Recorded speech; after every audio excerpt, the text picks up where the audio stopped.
Praise the lord. దేవుని నామానికి మహిమ కలుగును గాక. ఈరోజు దేవుని వాగ్దానము, యెహోవానగు నేనే నీచమైన చెట్టును ఘనమైనదిగాను, ఎండిన చెట్టును వికసించునట్లును చేయువాడను. యెహెజ్కేలు గ్రంథము 17వ అధ్యాయం 24వ వచనము.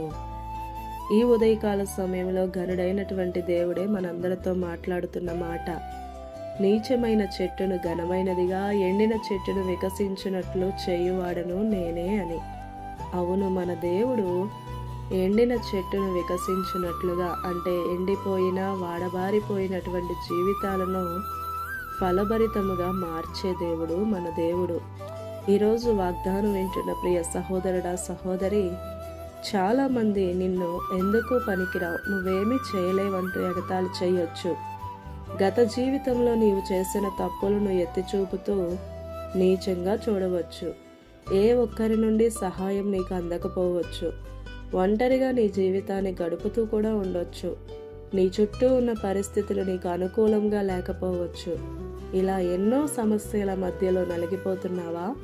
కొన్నిసార్లు నీ జీవితంపై నీకే విరక్తి పుడుతుందా? అయితే దేవుడు నీతో మాట్లాడుతున్న మాటను నీ హృదయంలో భద్రపరుచుకో.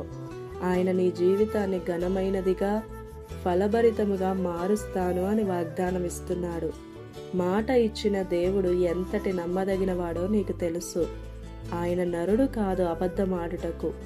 ఇప్పటి నుండి నీ ప్రతి బాధను విడిచిపెట్టి ఆయన మాటపై నమ్మకముంచు. ఆయన ఖచ్చితంగా నీ జీవితంలో ఈ వాగ్దానాన్ని నెరవేరుస్తాడు. ఎండిపోయిన నీ జీవితాన్ని ఫలభరితముగా మార్చేది నా దేవుడే. ఆమేన్.